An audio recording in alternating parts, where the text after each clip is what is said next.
All right, so on April 14th, and every April 14th, Right. every single player in the major leagues is going to wear the same number, and that number is 42. Now, Actually, it's April 15th. oh man, April 15th. On April 15th, every single person, every single player and coach in Major League Baseball is going to wear the same number. That number is 42. If you know why that is, you probably don't have to listen to this podcast. That's right. But if you don't know, It's because it's tax day. stick around. My guest is Michael White. How you doing? Good. So in this podcast, I usually explore the reality behind the Silicon Valley headlines, explaining Silicon Valley to the rest of the world. I thought this time we'd explain the rest of the world to Silicon Valley. And a lot of people know what this is. But I've talked to enough people who are like, what are you talking about? That I was like, we should probably, this is an interesting thing to explain. It's got a little race element to it, which is important. Who doesn't know? There was a major motion picture in, 2 years ago, 3 years ago? And Ken Burns is doing the whole thing. And Ken Burns is doing the whole thing. By the way, we're probably going to say a bunch of stuff that is either disproven or contradicted by I know, I saw this that. documentary, It's which starting airs in like an hour. Yeah, it's starting like right under us. But, and there is nothing more, people love two men on my podcast talking about women's issues. There I you think go. there's nothing they want to hear more than two white guys talking about African-American issues. That's right. So first of all, in talking to Jonathan, he was saying I should mention Nuzzle in the podcast.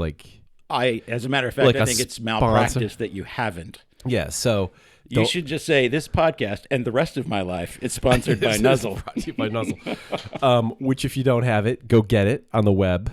It's a social news app. It's great. Get it on the web. Get it in the Play Store. Get it on iTunes. Don't use MailChimp. Don't use MeUndies. What else do people advertise on podcasts? Post. Oh, yes. Thing. Service. Mail thing. Don't use that. Don't use that. Use Nuzzle. I am an avid user and proponent of Nuzzle. Thank you. On Android. So, that's right. You're an Android user. I'm an Android That's user. fantastic. So, you've been vindicated on our last podcast. You talked about how one... You say vindicated. I say ripped off. So we did a podcast in which you pointed out that there was something about Silicon Valley that made people who bought sports teams and operated them out of that kind of concept, Right.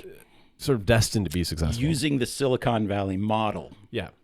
Now, interestingly, since then, I have talked to people, since we did the podcast, I've talked to people who said, oh, there's other sports teams throughout the nation that are owned by venture capitalists and run similarly, and they named a couple. And I don't live there, so I don't care about those teams, and that's why I didn't mention any of them. Yeah, and I guess Mark I live in Silicon Valley, where we have the Warriors and Mark the Giants. Cuban would be one of them. Cuban, of course, exactly.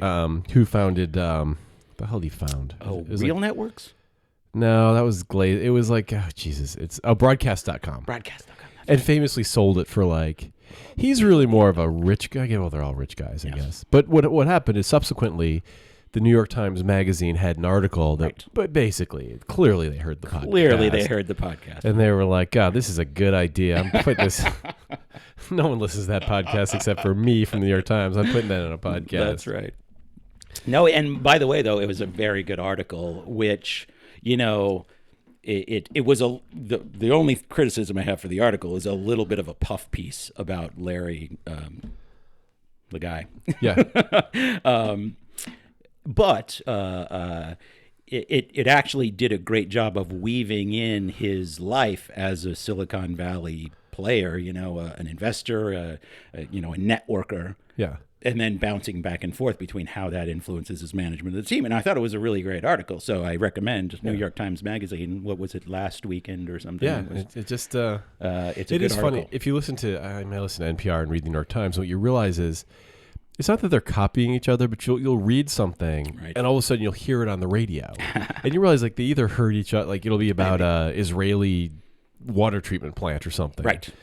And all of a sudden you'll be hearing an interview on NPR and you'll be...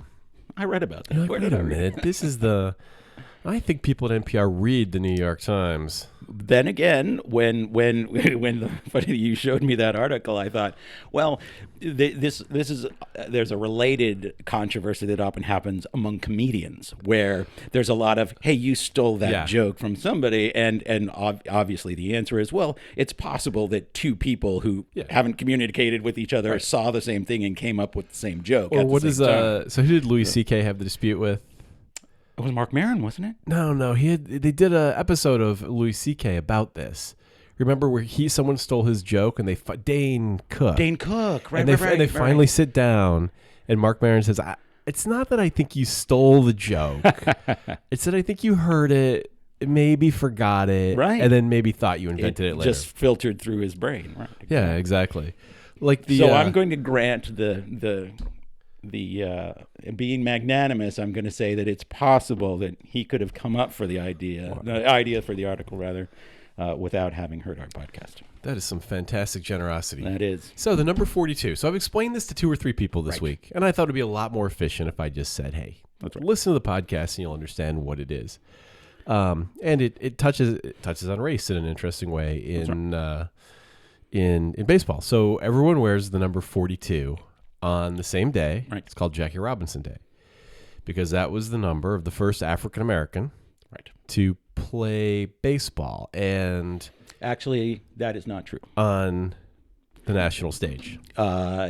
He was the first African American since the 1880s to play Major League Baseball. Really? Yes, because that's when the color line, as they call it, or the ban of African Americans in baseball, was instituted. Was in the 1880s. Really? So prior to that, there were plenty of black baseball players. That is so weird. Yeah. That's sort of like, and one of the things I do in this podcast is I say things that I think are facts, but that's not. Right. Well, that's one that I think a lot of people don't realize is that.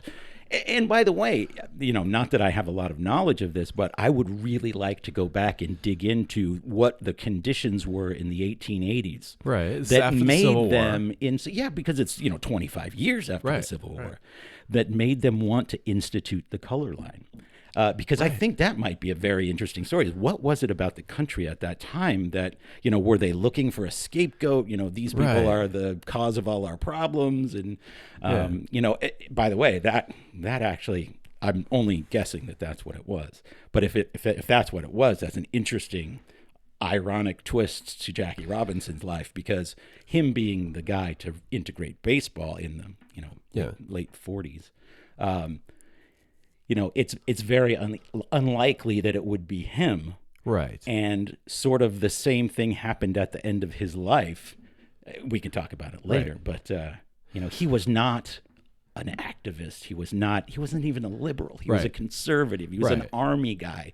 He was a police guy when he was in college. He was literally like the most conservative guy in your, dorm or that guy who wore a sweater and a button-down shirt every day in college.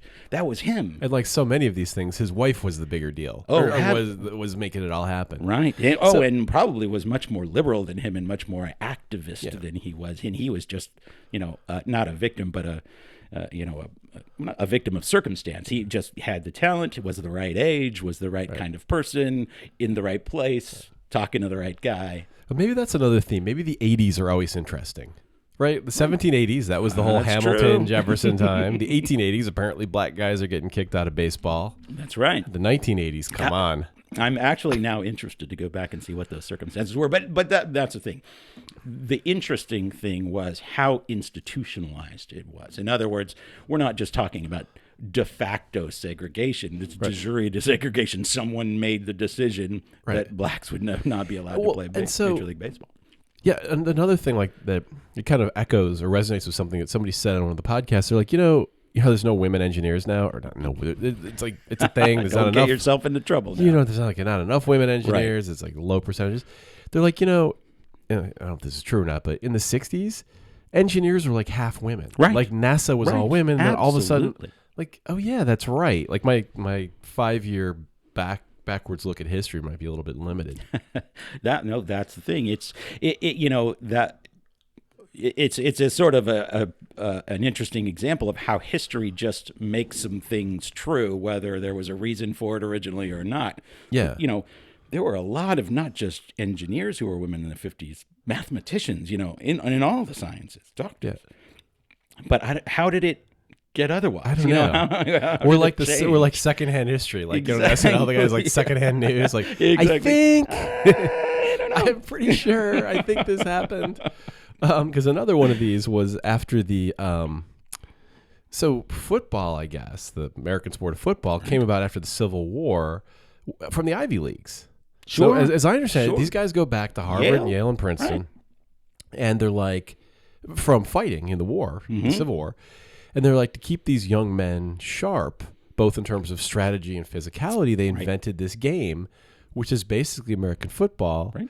And I think Native Americans were playing it too early on. And I think they were going to those Probably. schools at that point. Again, this could just be secondhand history and Could we're be. just making stuff up. And yet it then devolved into the group of criminals and thugs that it is now. Exactly. From Ivy League to... Yeah, exactly, too. Well, it's something special. So now we get to when does Jackie Robinson take the field? 1940 something. That's interesting. That's why I say he was, and I wish I could think of a better word than victim of circumstance, but he was just, Willie Mays ended up having a better career, being a better ball player, frankly. And so were 3 or 4 other, and there were, many other Negro League baseball players who were older, established, Satchel Paige, Josh Gibson, who were better than Jackie Robinson. I think he was just in the middle. He was someone who, Branch Rickey could bring in, who wasn't a rookie who might fail. Right. The funny thing is, I don't think anybody realizes how little baseball he played before he came to the major leagues. He basically, he played baseball in high school and college, but never as a pro. Right. He didn't play his first game as a pro even in the Negro Leagues until he was 26 years old, I think. When was the Negro Leagues? Like that was since the 1880s. Okay, so they right. Well, okay. when they told him you can't play baseball in major leagues so anymore. this is a thing where some of the greatest baseball players Right. could have been playing. Gibson might have been the greatest home run hitter of all time. Yeah, and he was just We don't know. He was in a different league. And now, what's the movie about that league?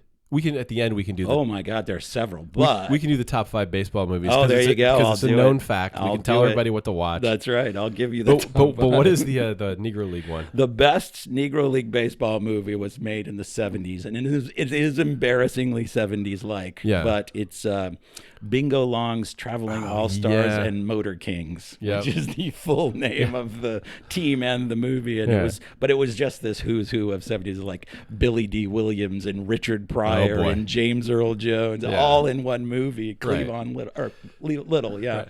And it was just terrific. And it actually parodied the Negro Leagues. And so the Negro Leagues were actually the butt of the joke in that movie. But, the actual Negro Leagues were, the only way for a baseball player who's black to make money at all playing baseball. Right. And so they were a huge industry, in the South especially. But because I don't think a lot of blacks had migrated north by that time. I think back in the sort of early 20th century, the population of northern blacks was much lower, and that's why in the South, where the Negro Leagues were, they were big. It was a big industry. But according to a lot of stuff about Jackie Robinson, like I said, he didn't like the Negro Leagues. He hated it. He hated how informal it was, and he hated how, just sort of there wasn't much discipline on the teams. They were just screwing around a lot of the time, and he hated that. He was, like I said, he was a pretty buttoned up guy. He went into the military. He was like in the equivalent. I don't think they had it back then. Maybe they did have it. I don't know anything about ROTC, but he was in sort of this ROTC like program in high school and college, but it was called the Police Association or something like that. He hated the Negro Leagues. Not hated. He didn't enjoy playing there. He only played there for half a year, and before he got signed by Branch Rickey. But and what team did he get signed by? So he was playing for Kansas City. Mm-hmm. By the way, it's you hear different things about him, and there's this Ken Burns documentary is purporting to sweep away a lot of the mythos, a lot of the just sort of apocryphal stories about him that are, little legendary, but mostly not true. But one of them that it seems consistent over all these things you read about him is baseball was like his third favorite sport. And he was a better football player. He played professional football for like 2 or 3 teams before he even became a professional baseball player. Wow. And basketball was all he coached a college basketball team before becoming a Major League Baseball player. So yeah, he, by all accounts, it was a friend who said, look, you can make a lot of money in the Negro leagues. You should. I played for I can't remember the guy's name. He played for the Kansas City Monarchs. You should go ask them for a tryout. And he wrote to him and didn't hear for a while. Ended up playing like professional football in Hawaii or something because they had an integrated team there. And then eventually the Kansas City Monarchs came back to him. And that also happened to be the year. It was like 46 or maybe 45, I guess. It was 2 years before he came into the major leagues. Branch Rickey was looking for a black player to integrate baseball. And so he was one of, I think, several that Branch Rickey was looking at. But like I said, I think he was just this guy who was in the exact right position. Right. He was the right age. He was a good player, not the best. Good guy. He was a solid guy. Yeah, I mean, wasn't going to do something like almost too solid. Like I bet he didn't have a lot of friends on his team in the Negro Leagues because he was probably the stuffy guy who didn't want to go out partying after games or something. So yeah, exactly. He was that guy who's he's such a solid kid that he was 26 years old. Right. We're going to bring him in because I think he can be the guy. And there's a lot of mythology around that too. The Branch Rickey thing. How much was he doing it for publicity? How much was he doing it because he really thought it was the right thing to do? Who knows? I don't know enough about it. But the interesting thing is, he came to the major leagues 2 years later, and although he did well, he bet something like 296 or 297, something like that in his first couple of years. He was not a great Major League Baseball player. He started out as a shortstop or a third baseman, but he had a terrible arm and made a ton of errors. So actually, he started at first base and then ended up playing second because he didn't have a real strong arm. And it wasn't until a couple of years after he was in the major leagues that he actually said, man, I got to get better at this. And so he actually had one of the coaches, this former player for the Dodgers who worked with him in the offseason with hitting. And then he just exploded. He hit 340 every year after that, So what happens when he takes the field? Like, why is it a big deal? Is it, Well, that's why I say it's really this interesting sort of part of history because it's like, I think this is. I by the way, last week saw Ken Burns do an interview about the documentary, and he argues that he was the first major. Jackie Robinson's breaking of the color line in baseball was the first major civil rights occurrence since the 1800s. That there was nothing moving civil rights forward in America. Yeah. Before Jackie Robinson. Rosa Parks hadn't sat down on a bus. Martin Luther King hadn't held his first sit-in or, protest. No one had sat at a lunch counter in wherever they sat at lunch counters before Jackie Robinson. And so I think that's what attracted Ken Burns about it. But also, that's what was so unfortunate for Robinson because he was the first almost in a place where he would never choose to be the first African American, like there were guys who were getting sprayed by fire hoses in Montgomery, Alabama, or who had dogs sicked on them that probably had less of a chance of being injured than Jackie Robinson, who had to stand in a box while a racist white dude threw a hardball at his head. Yeah. They didn't have batting helmets back then. I don't think a lot of people realize how he was risking his life. Yeah. It was a tough game back then. The guys would sharpen their spikes to slide it, and he played second base for some of his career, for the second year of his career. So, the funny thing, it's like this, we're going to pick baseball to do this because it's the national game. That, the things that mythologize, Branch Rickey do claim that he was doing this for civil rights and America's pastime should be the place that this happens.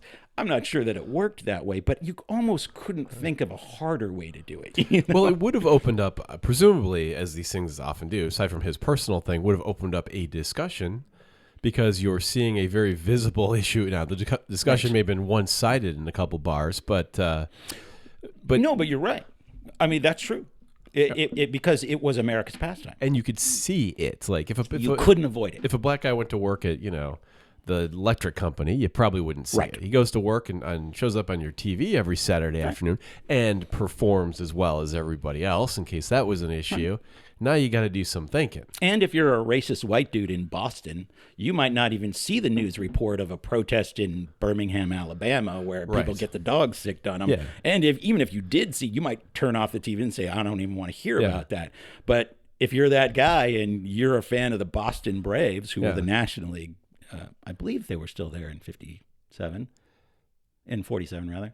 Anyway, you couldn't avoid the fact that baseball was being integrated. If you were a sports fan and everyone was a fan of baseball because it was America's pastime, it's true. It was just there in front of everyone, which is interesting because if as Ken Burns argues, that was the first, major civil rights advancement in over 50 years. Yeah.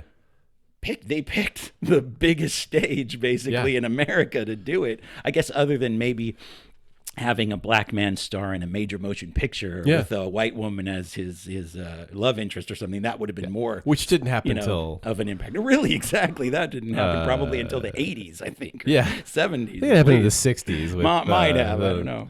The Man Who Came to Dinner, I think, was the Sidney Poitier. Right? I'm sure it happened in and around Sidney Poitier. I'm sure he was in the movie. I don't know which movie it was. Guess Who's Coming to Dinner. And a lot of the Guess Who's Coming to Dinner. That's right. And a lot of the things that Jackie Robinson talked about sound a lot like things people talk about. He's like, the police are way likely to pull over a black guy, and they're not super fair. It was all the same stuff. Couldn't get on an airplane, so he'd drive, but driving was a problem because the police were always pulling him over for no reason. Like I was worried because I had heard this interview with Ken Burns like on Colbert's show or something, and he said something that really just triggered an alarm in my head. He said something like, I want to get rid of a lot of the mythology of Jackie Robinson. And I thought, he was actually a bad guy. Yeah, exactly. That's exactly what I thought. No, let's not do this. Yeah. Let's not tear down another. But he actually, I later read a longer interview with him where he said, no. What I want to do is get rid of all those myths where he had a bunch of white supporters who were helping him out. Oh, okay. One of the things that Burns is going to claim, I guess, in this documentary, which by the time anyone hears this will already have aired, there's a statue and a famous moment in like children's books and biographies of Jackie Robinson where they're in Cincinnati. And, Cincinnati, by the way, I don't know if a lot of people on the West Coast understand where Cincinnati is and what, it's the South. Right. I know it's in Ohio. It's right by Kentucky. Yeah, right? exactly. It is the South. Yep. And by the way, it was apparently one of the, least segregated places where there was a lot of animus, a lot of hatred. And apparently there's this story about one day they were in Cincinnati playing. People in the stands were mercilessly racist and terrible. And even the Cincinnati baseball team that they were playing were saying terrible things. And at one point, either before or after the game, Pee Wee Reese jogs over across the diamond. Robinson's playing first, Reese is playing shortstop. Jogs over, puts his arm around Jackie Robinson, both to comfort him and to show everybody that, look, I'm a white guy. Yeah. Ken Burns says that's almost 100% apocryphal. That never happened. Yeah. They have a statue somewhere, I think in Brooklyn, I guess it's a statue. It's a monument to Pee Wee Reese, where the statue is him with his arm around Jackie Robinson. It never happened. It never happened.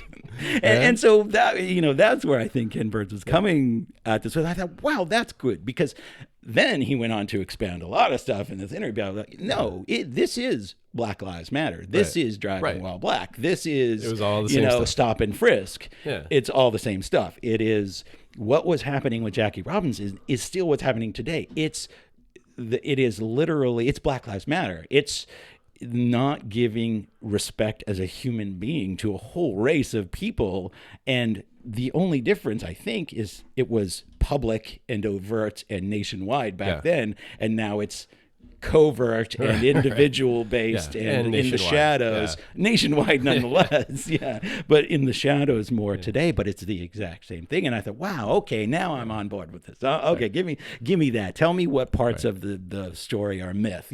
Like I said, who knows if Branch Rickey was the guy who was just trying to drum. He basically had the third best ball team in New York City at the time, and they were the bums, and they didn't win, and there was a lot of pressure. And so who knows why he actually did it, but maybe he was a great, there are a lot of guys who get credit for this happening. One of the guys who gets credit for a lot of Jackie Robinson's progress is Ford Frick, who was the president of the National League at the time.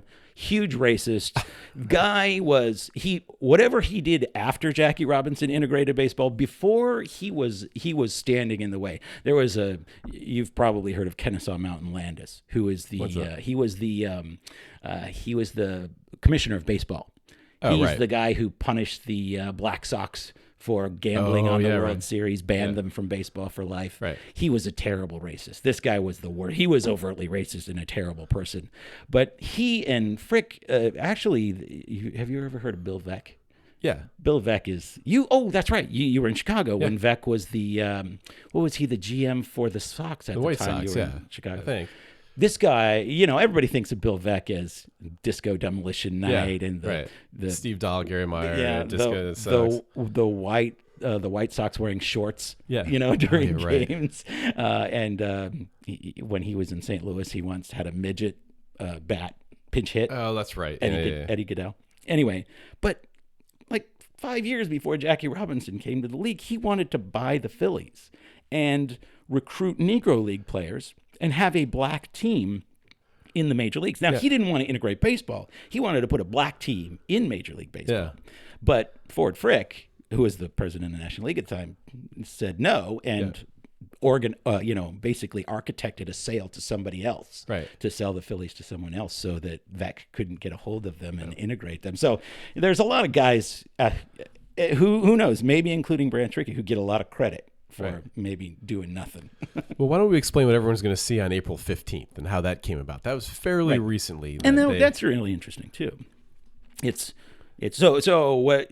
By the way, you know what the funny thing is? This might just show how racist I am, but there was a time, I think it was either 2007 or 2008, which we'll talk about in a minute, but I was watching a baseball game.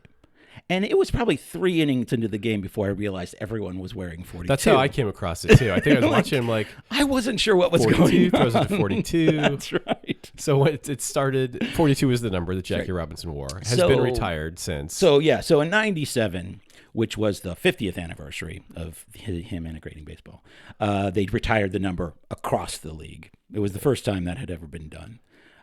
Across a whole league where the one number was not allowed to be used. Of course, they grandfathered guys in who were still wearing 42 at the time. And the last guy wearing 42 only retired 2 years ago. Oh, really? So it was Mariano Rivera. Oh, he was the last guy wearing 42, but he was like 44 when he retired. So all that time, there was still some people legitimately wearing 42 every day. But so in 97, they retired it. Nobody else. And then in 2007, 10 years later, Ken Griffey Jr. on Jackie Robinson Day, which baseball adopted also as a celebration when they retired his jersey, and they did events and things. But Griffey Jr. asked Jackie Robinson's widow, can I wear 42 on that day to honor Jackie Robinson? And she said, yes, of course, please. And I think baseball just jumped on that bandwagon right away. And before he even had a chance to do it, told everyone in baseball, you can wear 42 if you want. Wow. On that day only.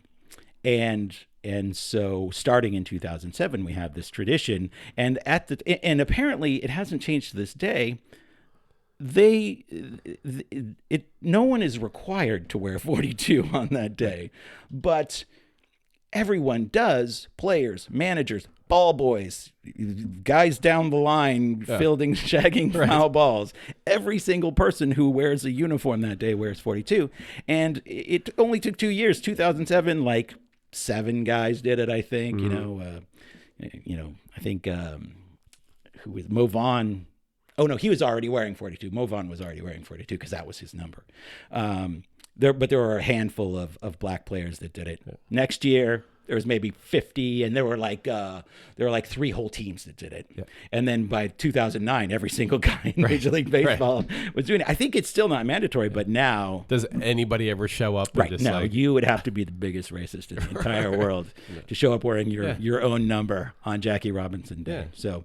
But that's, interestingly, it's unique in sports. It's not the last time someone's number was retired from every team in the league, but it's still unique among sports, being we're going to honor one guy by changing the way we do things. And by the way, this is the oldest sport in America, which is the stuffiest sport in America in a lot of ways, that actually, they're doing the right things in some ways, but this isn't going to fix anything. Right. And it certainly didn't stem the decline of black players in Major League Baseball that has just continued since the 70s. Well, as they go to football and basketball, way cooler basketball, right? So it's not doing anything to help that problem, but it's a nice way to honor somebody who did something. It's true. So on May 14th, when you see April 14th, April 15th, what the hell? They should do it more often, so I have a chance of just remember tax day. Tax day. Everyone's wearing 42. All right. Well, if you didn't know. Now you know. Should we tell? So there's 5 great baseball movies that everybody should see. I think there are more than that. I know, but there's a top 5. There's my top 5, which I by fiat is now the top 5. Yes. So it's so the aforementioned Bingo Long Term. I'm not going to give these in order because that would be bad for me to say one is better than the other. Bingo Long's Traveling All Stars and Motor Kings. 4, it's nothing but not only satirizing the Negro Leagues appropriately, but also just realistically depicting what it was like. Because, by the way, just to go back to Jackie Robinson for a minute, he was playing for the Dodgers. He played first for the Montreal Royals, which is a AAA team, and then for the Dodgers. And he was paid $15,000 a year or something, which was a big deal back then. That was actually average or higher than average salary. But he would make more in the off season, or not even the off season, the couple months after the season, going on barnstorming tours with teams, and some of whom were integrated. Some, I don't think he was ever on a Negro League barnstorming team, but that's what this movie is about. It's about a Negro League barnstorming team who just goes from town to town, which it's a terrific movie. It's so underrated. There is no. I just said I wasn't going to rank him, but there is no better baseball movie than Pride of the Yankees. Okay, Pride of the Yankees. Yep. Unbelievable. Just the speech. Yep. Consider myself the luckiest man alive. That's right, on the face of the earth. Yeah. But you still cry when it happens. Yeah. Bull Durham, in my opinion, is the best baseball movie ever made. It broke some rules, and it gives some falsehoods about baseball and about how accepted certain things are, but it also reveals a side of baseball that is my favorite side of baseball, which is its crassness and it's just its own language, and this movie critically was validly criticized as really not being about baseball at all. It's actually a movie about sex, which is true. Right. But it is so funny and so right on in a lot of things. So and it's, by the way, it's also just a great movie. But it's also a great baseball movie. So let me see, that's 3, right? Right. And then you got Field of Dreams in here somewhere. Well, yeah, okay. Oh. It is I'm not going to criticize Field of Dreams. Yeah. Field of Dreams, if just for its sentimentality alone, yep. for James Earl Jones, yeah. It is a great baseball movie. sometimes I leave it off of any top 10 or 5 list just because it is not necessarily about baseball. It's about a lot of mysticism and a lot of like, this sort of, in other words, you could have made Field of Dreams with another subject matter, but baseball works well, there's this player out there in the ether somewhere who is wronged. He was wronged in the past and he wants a chance to make it right. Anyway, and by the way, the book was terrible. But so that's 4. Boy, it's hard now. Then you got The Natural, Bang the Drum Slowly. Oh man, we have the Jimmy Pearsall story, Fear Strikes Out. Oh boy. Starring Anthony Perkins. Oh boy. Wow. Boy, comes right back around to Jackie Robinson again. Jimmy Pearsall, crazy baseball player. He was the guy who had a lot of mental problems. He's a talented baseball player, but literally Fear Strikes Out means he had this anxiety disorder that drove him crazy, literally crazy. He would get a hit and run the bases backwards in a major league game. Wow. He would score a run and then climb the backstop. Wow. He was legitimately cuckoo, but it's an interesting story nonetheless. Bang the Drum Slowly. Oh my God! If you don't cry at the end of Bang the Drum Slowly, you're just not a person. So those are all tied for 5, I guess, right? Okay, so that's 7. That's right. All right. Well, but I'll tell you, those are must-watch movies. I mean, if you call yourself a baseball fan and you haven't seen any one of those movies, you're just not doing it right. So and watch after you use Nuzzle, go watch the Ken Burns. There you go. Special. Oh yeah, I can't wait to see it. That's personally. Gonna be great. So by the way, it's 40 minutes into the Ken Burns. Oh, that's true. All right, I think we've done this. My guest has been Michael White, explaining why people wear the number 42. Everybody knows on tax day, April 15th. All right, thanks a lot. Sure. This has been the Something Metro podcast. Thanks for listening.